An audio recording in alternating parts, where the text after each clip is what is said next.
Get me out of this house. When I passed on Granny's desperate plea to my brother David, he exploded in anger, turning as red as a tomato. Then take her yourself. What? Me? You're the one complaining about how we do things. So, you take care of Granny. All right, I'll do it. I had no other choice but to agree. This is a dead end. David's completely controlled by his wife, Emily. The moment I realized it, I was seething with frustration. Emily is the worst.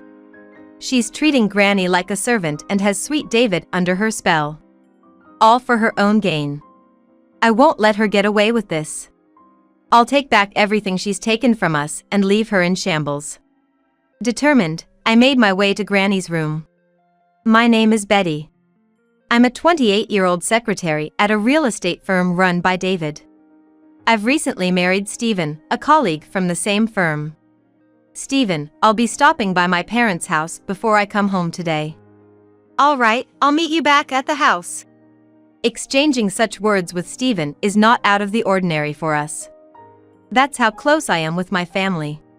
However, there's a sense of distance I feel within my family. It's the names. My maiden name is Smith. Obviously, that's also Granny Jennifer and my brother David's last name as well. With both parents and grandpa already gone, I'm the only Johnson.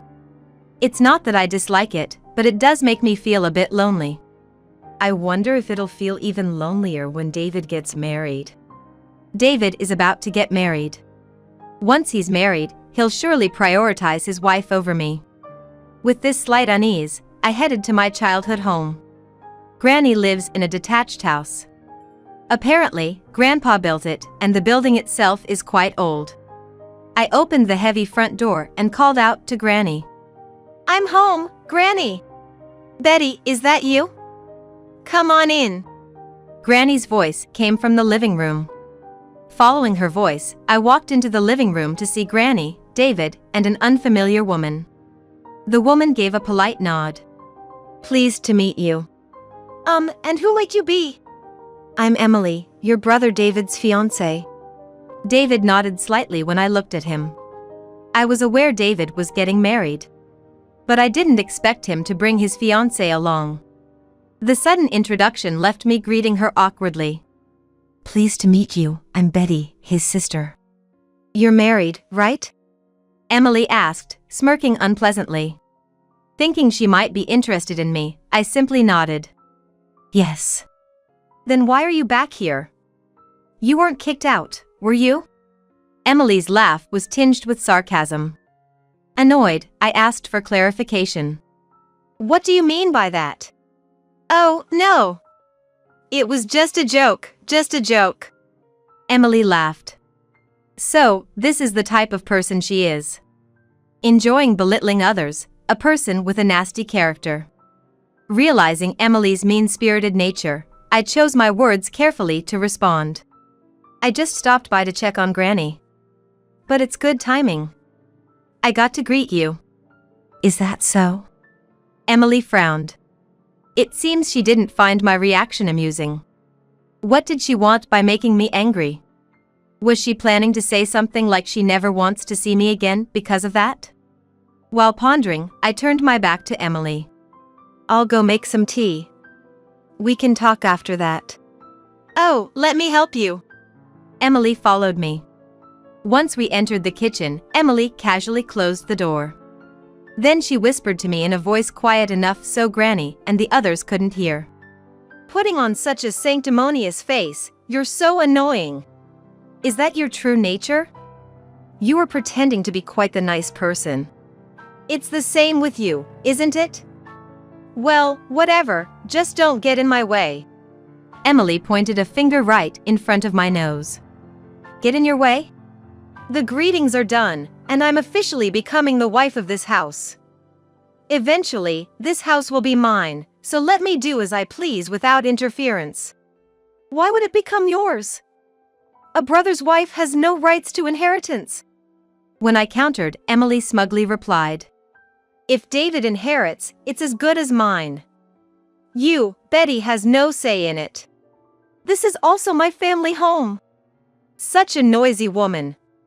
I'll tell David you're harassing me and that I'm having second thoughts about our marriage. I was at a loss for words. Indeed, Emily has a bad personality. But it's David who's marrying her.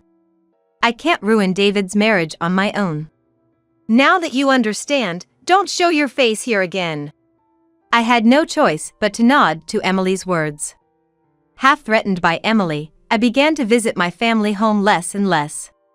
Since I used to stop by almost every day, both Granny and David were worried about me. Work has just gotten busier. I made up excuses like that. I kept hoping that David would see Emily's true colors. But David seemed like a different person when talking about Emily. Looking back, he was always so happy. So, I gave up, thinking it would be difficult for him to see. Meanwhile, David and Emily got married.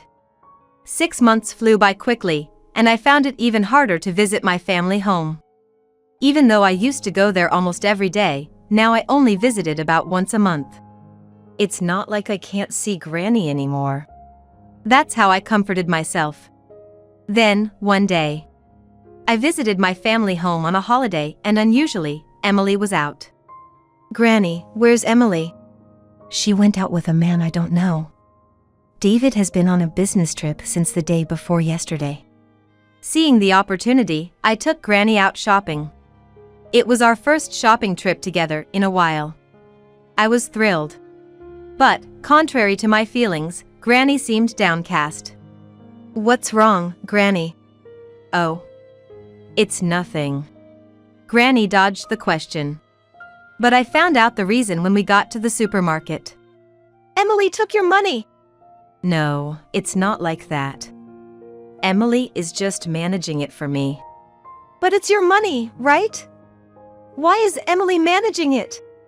When I asked, Granny began to explain little by little. Shortly after David and Emily got married, Emily began pressuring Granny to hand over her account. I'll manage the money from now on. That's how Emily took control of Granny's account and stopped giving her any money at all. Furthermore, she dumped all the household chores on Granny and wouldn't even let her eat until they were done. Granny wasn't allowed to spend money freely, go outside, or even meet with friends. I buy you whatever you need, don't I? That was Emily's justification. What is that about? I was about to explode with anger. This is practically slavery. I had to do something. With that in mind, I took Granny to a nearby mobile phone shop. There, I got Granny a mobile phone she could use. Keep this with you. Why?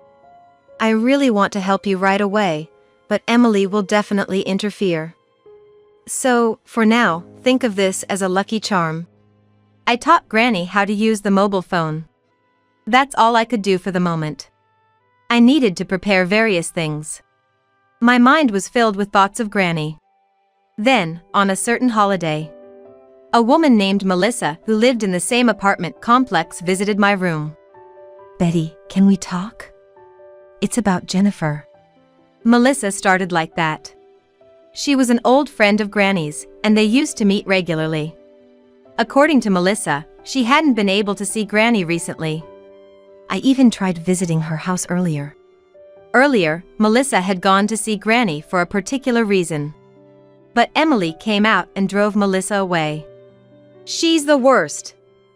She dumps all the housework on me, and she's always out having fun. She's too busy harassing me to have any time to see you. That's what she apparently said.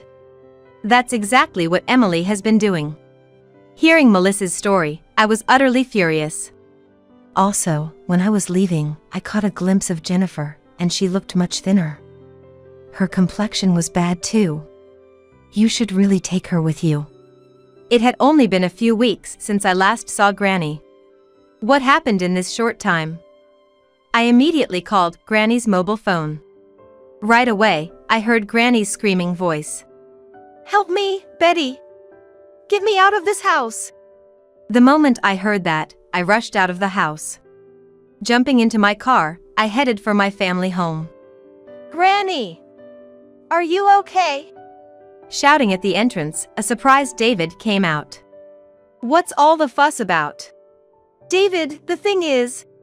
I spilled everything Emily did to Granny to David. But David just frowned and ignored it. "Emily wouldn't do such a thing." "You're mistaken." "But Granny said get me out of..." The moment I said that, David's face turned red as he yelled at me. "Enough! Then take her in yourselves." "What? Me? You have a problem with how we do things, right? Then you take care of Granny." "Yes, I'll take her in." I had no choice but to agree. It's hopeless. He's completely under Emily's control. Realizing that, I was so frustrated I could hardly stand it. Emily is the lowest of the low. She's treating Granny like a slave, and has sweet David under her thumb. And she does all this just to benefit herself. I'll never forgive her. I'll take back everything she's taken from us and leave her in shambles. With my resolve set, I headed to Granny's room. As I opened the door, Granny came rushing out. "Thank you for coming." Granny was in tears. As I hugged her, I realized she had become shockingly thin. "Granny, are you eating properly?" "Yes, I'm fine." Contrary to her words, the sound of Granny's stomach rumbling could be heard. Hearing that, I told Granny, "Granny, come to my house. Let's eat till we're full together." I took Granny's hand and led her out of the room. Heading to the entrance, Emily was waiting for us. With a displeased look, Emily said to me, "Are you really taking her?" "I've been patient until now, but I can't take it anymore. You'll be troubled without access to Granny's pension, though." "I don't know what you're talking about, but leave the payment for the care I've provided." Emily stretched out her hand, demanding money at this point. She really has some nerve. Ignoring that, I brushed off Emily's hand. "You must be satisfied now, driving Granny out. You'll get the house, and you can live here with David. If you're willing to renounce your inheritance, I might just be able to overlook this." Emily burst into laughter. Angered, I snapped back in a fit of pique. "I'll renounce the inheritance, but if you plan to live here, you need to pay rent." "Rent? Why?" "This house is in Granny's name. If you're kicking Granny out to live here, it's only natural you pay rent or buy the place."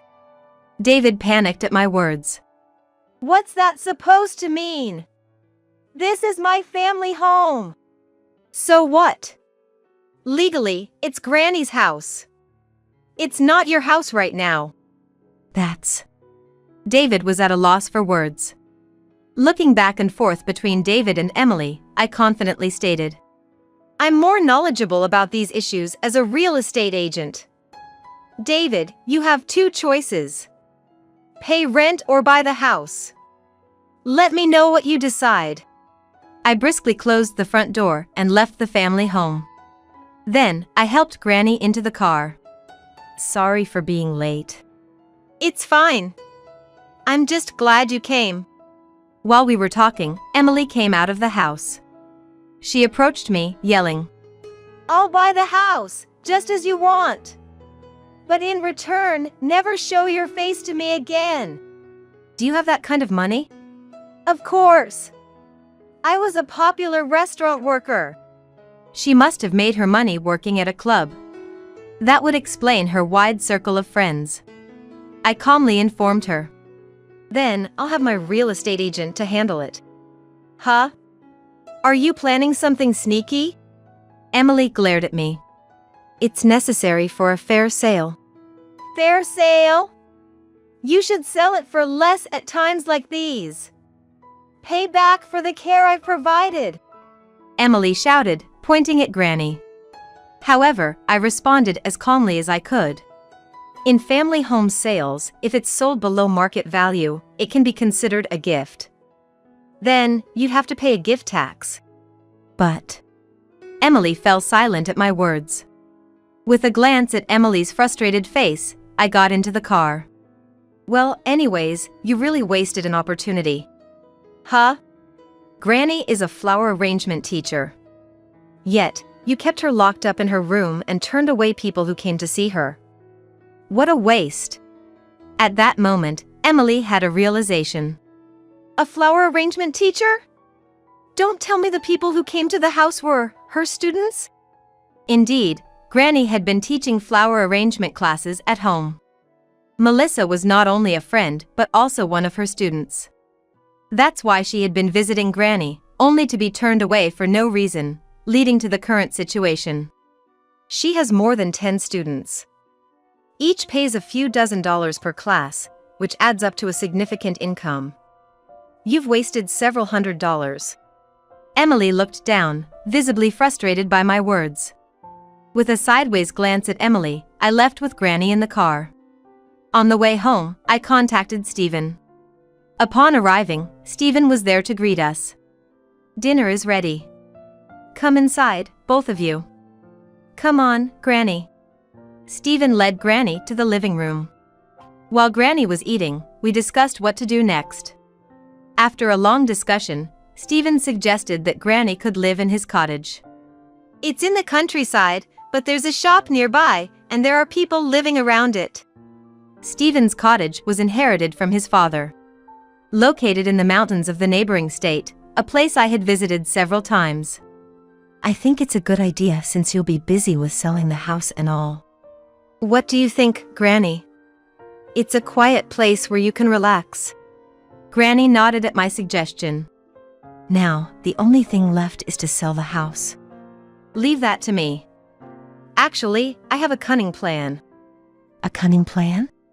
Stephen looked puzzled. I quietly shared my plan with Stephen. I see, that's a nice idea. I'm confident about it. We'll take back everything that was taken from Granny. I clenched my fist. A few days later, I summoned Emily and David to the real estate agent's conference room. However, only Emily showed up. Where's David? He's staying at home. Probably feeling guilty, I guess. Emily sneered unpleasantly. As long as you're paying, that's fine. Let's get started, then. I proceeded with the sale process, having other employees present as witnesses. But soon, Emily began to complain. What's this? Such a hassle. But you need to listen to the explanation properly. Huh? Enough already. It's going to sell at market price anyway, right? This is the fair price, isn't it? Emily asked one of the employees nearby. The employee quietly nodded. Then, this is fine. But there are still detailed explanations. So noisy. I said it's fine. Eventually, Emily barely glanced at the contract. She just checked the selling price and signed. Then, asking an employee to handle the title transfer, Emily quickly stood up. Well, take care of the rest. I have a date with my boyfriend. Boyfriend? Ah, never mind. Emily covered her mouth in an exaggerated manner. I glared at Emily and pressed on. Didn't you just say you have a date with your boyfriend? Why would I say that? I'm married. Seeing my gaze, Emily suddenly became angry. If you're going to make strange accusations, I'll sue. I'll even complain to your company. I'm sorry. Humph. Good if you understand. By then, Emily left the conference room with a triumphant look on her face. Just you wait.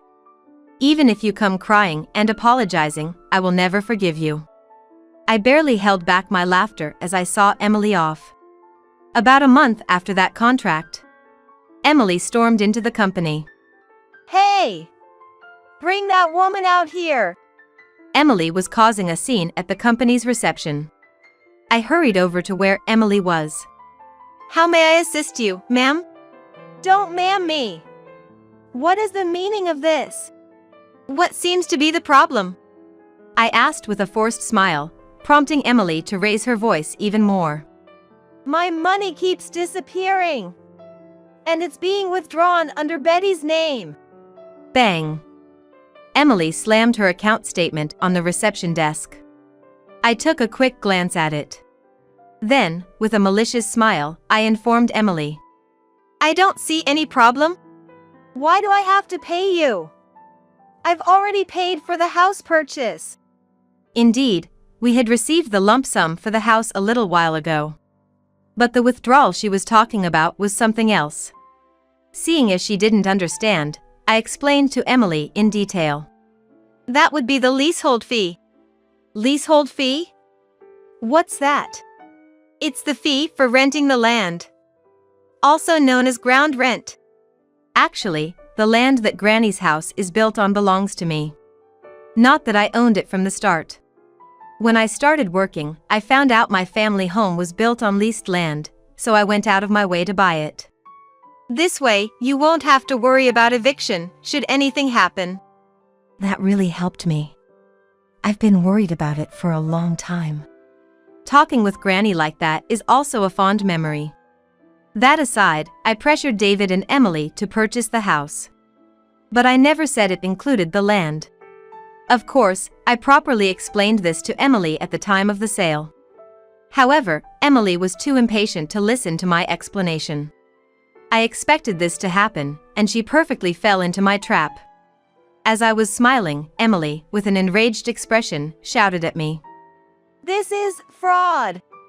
I explained during the contract signing. And it's also clearly stated in the contract. Though, I must admit, the leasehold fee is quite high compared to the market. I smiled, and Emily bit her lip and retorted. Charging more than the market rate is fraud. No, the leasehold fee varies depending on the local situation. It's determined by the agreement between the lessee and the lessor. You agreed to my proposal, didn't you? When I asked, Emily shook her head. I didn't know anything about it. You said this is fine at the time of signing, didn't you? That's, well. Even Emily seemed to recall something at that point. I looked firmly at Emily, who was avoiding my gaze, and quietly stated. That's the situation, so please continue to pay the leasehold fee. Don't joke with me. This is the same as paying rent. That's your problem, isn't it? It has nothing to do with me. Remember this. I'll definitely sue you. Emily ranted. She grabbed the account statement she had slammed down and turned her back on me with a swirl. Since we have an agreement based on an official contract, complaining won't change anything. Moreover, if you default on the leasehold fee, we will file a lawsuit for eviction. Shut up! I don't care! If it comes to a lawsuit, be prepared for enforcement to eventually take place. As I said this, Emily fled like she was escaping. I couldn't stop laughing. Emily's options from now on are limited. She either continues to pay me the leasehold fee or sells the house to someone else. While fighting in court is not entirely out of the question, it's not a realistic option.